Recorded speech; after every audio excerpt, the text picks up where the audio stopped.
This book is called The Scarecrow's Wedding. And it's by Julia Donaldson and Axel Scheffler. And it's beautifully read by Vicky Johnson. The Scarecrow's Wedding.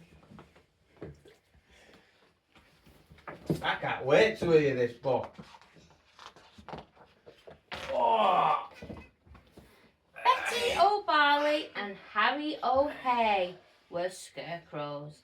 They scared lots of crows every day. Harry loved Betty and Betty loved Harry.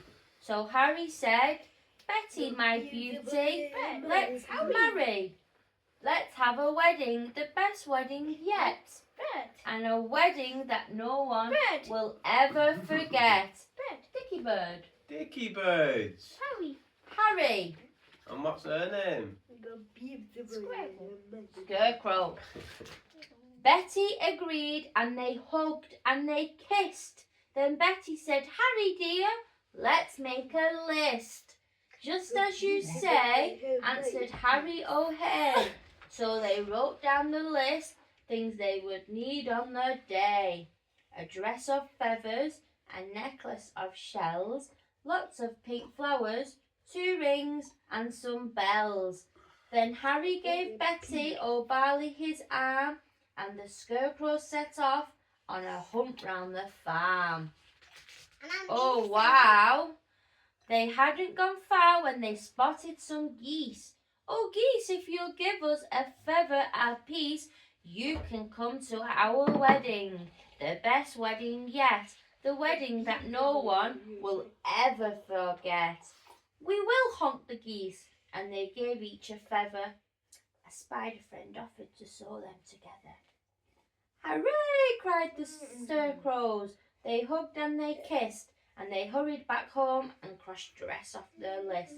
Then Harry gave Betty his arm, and they set off once more on their hunt round the farm. Wow! They hadn't gone far when some cows gathered round, and the bells round their necks made a wonderful sound. Ring-a-ding, ring-a-ding. "Oh cows, will you please come and make your bells ring for our wonderful wedding, the best wedding yet, the wedding that no one will ever forget." "Yes," mooed the cows, "we can tinkle our bells." Then a crab scuttled up with a necklace of shells. A crab. Ooh. Some mice found 2 rings in a bin. They were certain the rings had belonged to an old farmhouse curtain. "Hooray!" cried the scarecrows. They hugged and they kissed. "Pink flowers are the only things left on our list." Then Harry said, "Betty dear, I can find those. Why don't I pick some while you have a doze?" Pink flowers," buzzed a big stripy bee. "I can find you a field full of pink flowers. Follow me." So the bee led the way and they travelled for hours till they came to a field full of pretty pink flowers. Harry stood thinking, "I won't pick them yet. I'll need to find some water to keep their stalks wet." "Just follow me," croaked a lumpy old toad. "There's a lovely wet pool at the top of this road."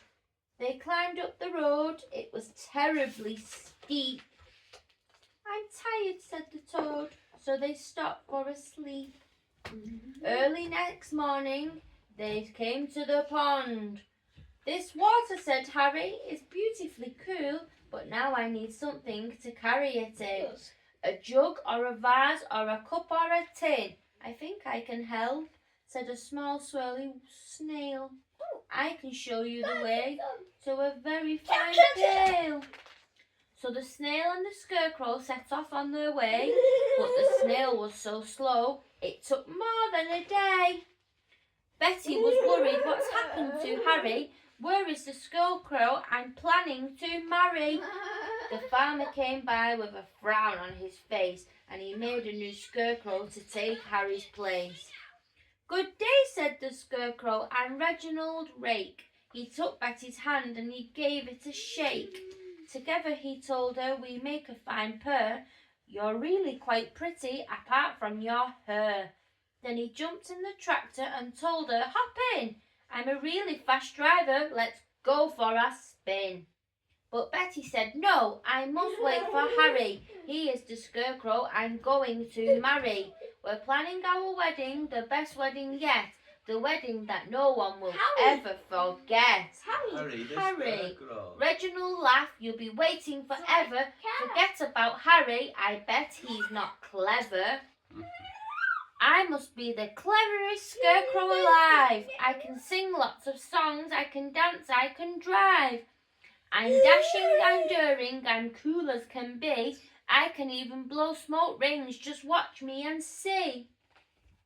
And he took out a big fat cigar from a packet. The farmer had foolishly left them in his jacket. "But smoking is bad for you," Betty exclaimed. "Really, you ought to be feeling ashamed."